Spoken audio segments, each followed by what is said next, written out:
Have you ever walked into a place and felt your instincts quietly telling you to leave? Not because you saw danger, not because something attacked you, just a subtle feeling that something about the space was wrong, a place that didn't want you there. Tonight on Crime Stories USA, we follow one traveler, one tired decision, and one motel room that had no exit. This is the motel room with no exit. Daniel Carter was 34 years old, a logistics consultant. The kind of job that keeps you on the road more than at home. Hotels, airports, rental cars, deadlines. He wasn't adventurous, he wasn't reckless, he was simply tired. Tonight he was driving from Phoenix to Las Vegas. A 4-hour drive, nothing unusual, but the desert had other plans. The radio faded into static, the GPS froze, then went black. No signal. Daniel sighed and rubbed his eyes. He'd been driving too long. He needed sleep. Just one night, just a bed. That's when he saw it. A neon sign glowing weakly in the distance. Desert Palms Motel. Half the letters were burned out. The remaining ones buzzed like a warning. The parking lot was nearly empty. 2 cars, no movement, no voices, no laughter, just the hum of an old neon sign in the desert wind. Daniel stepped out of his car. The air felt colder than it should. Still, almost heavy. He walked toward the office. Inside, a single fluorescent light buzzed overhead. Behind the counter sat a woman, motionless, eyes pointed downward. Daniel cleared his throat. "Hi, do you have any rooms?" No reply, not even a blink. Slowly, the woman reached under the desk and slid a key forward. Room 206. Daniel hesitated. No greeting, no payment request, no ID check, just a key. He took it, because when exhaustion wins, common sense loses. Daniel stepped into the hallway. Old carpet, faded patterns, a smell of dust and cleaning chemicals. The corridor felt too long. Each step echoed, not just once, but twice, like there was space inside the walls. Door numbers passed slowly. Then, at the very end of the hall, Daniel inserted the key, turned, click. The door opened, darkness inside. He stepped forward. The door closed behind him. Click. The light flickered on. A bed, a table, a chair, a small bathroom door. Everything old, everything worn. Daniel dropped his bag on the bed, then noticed something strange. There were no windows, no curtains, no blinds, just solid walls. He frowned. Odd, but maybe the building layout was strange. He turned back toward the door and stopped. The door had no handle, no knob, no lock, just smooth metal, flat, unbroken, cold to the touch. Daniel pressed his palm against it. Nothing moved. He pulled. Nothing. He pushed. Nothing. A slow realization crawled up his spine. He wasn't locked out. He was locked in. Daniel stepped back. His heart beat faster. This wasn't possible. Doors had handles. Buildings had exits. He laughed nervously to himself. Maybe it was a prank. Maybe a sliding door. He examined the edges. Nothing, no seam, no gap. Just solid metal embedded into the frame. He grabbed his phone. No signal. He tried again. No emergency service, no Wi-Fi. Just a dead device in a dead room. Daniel banged on the door once, twice, harder. "Hello?" No response, no footsteps, no voices, only silence. Sweat formed on his forehead. He backed away from the door. That's when he heard it. A sound from inside the wall. Soft. A whisper. Daniel froze. The whisper wasn't loud, it wasn't clear, but it was there, a breath, a presence, then silence again. He swallowed hard, told himself it was pipes. Old buildings make noise. He sat on the bed, tried to calm his breathing, tried to think logically. Maybe this was a themed motel, an escape room experience, a prank. But no one advertised such things on empty desert highways, and no one jokes about trapping guests. Minutes passed. The light flickered. Once, twice, 3 times, then returned to normal. Daniel stood up again. He checked the bathroom. Toilet, sink, mirror, nothing unusual, except the mirror was fogged, even though no hot water ran. Letters slowly appeared, like a finger writing from the other side. Room 206 is forever. Daniel wiped the mirror clean. The words vanished. 5 seconds later, they returned. Room 206 is forever. His hands shook. He stepped back. His breath came faster. He realized now, this was no prank. This room wanted something from him. Daniel's hands shook as he stepped back from the mirror. His chest heaved.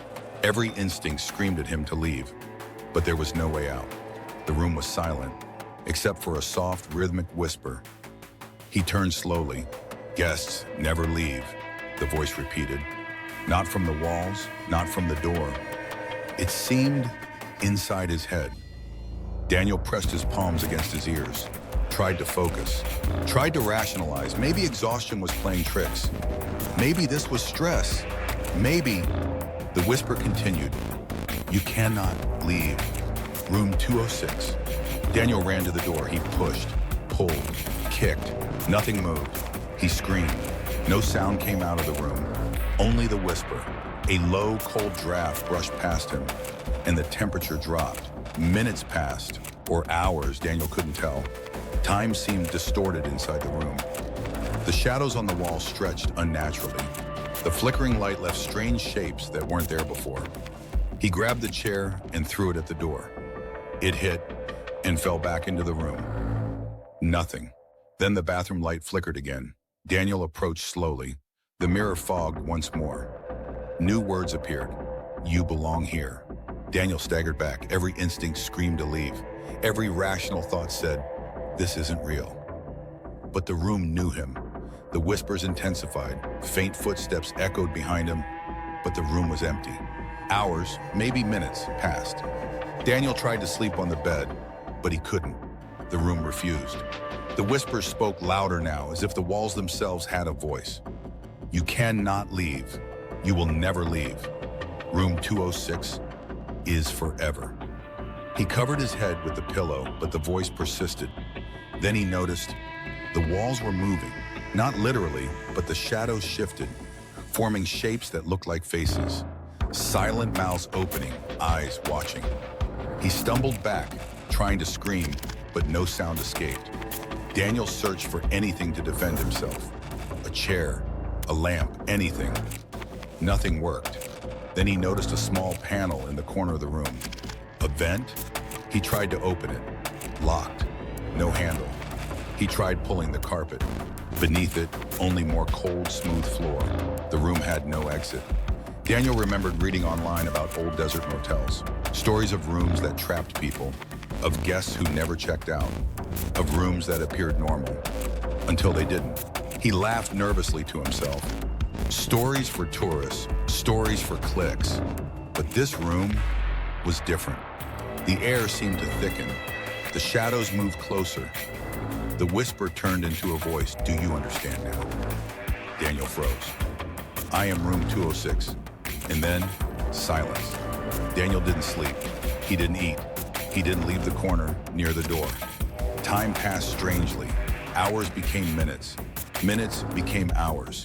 Each flicker of light, each cold breeze, each whisper was like the room itself was alive. By late night, Daniel was barely human. His eyes sunken, his hands shaking, his voice gone. Then he heard movement beneath the floorboards. Scraping, soft scratching, closer. The mirror fogged again, and for the first time the writing moved, as if sliding across the glass. "You are mine now." Daniel screamed, but no sound came out. Daniel huddled in the corner, shivering. The room had become colder, darker. Even the flickering light refused to stay steady. The whispers returned, louder this time, closer, angrier. "You checked in, and now you stay forever." Daniel tried to scream. No sound, only the room echoed his own fear. The shadows began to move toward him.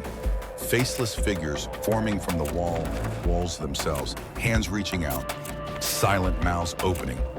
He backed against the bed, tripped, fell, scrambling for any escape, but the door was gone.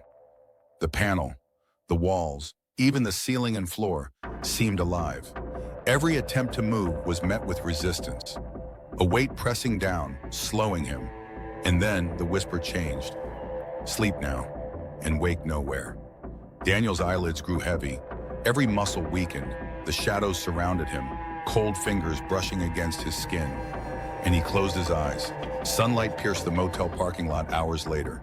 A new traveler arrived, exhausted, looking for a room. The receptionist slid a key across the counter. Room 206. No one mentioned the man who checked in the night before.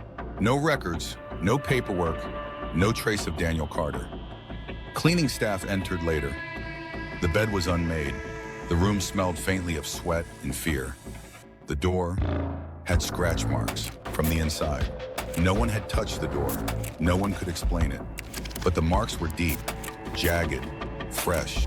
Some say room 206 still exists, waiting. If you ever stay at a roadside motel and your room has no windows, leave. Do not sleep. Do not trust the silence. Because once the door closes, there may be no exit.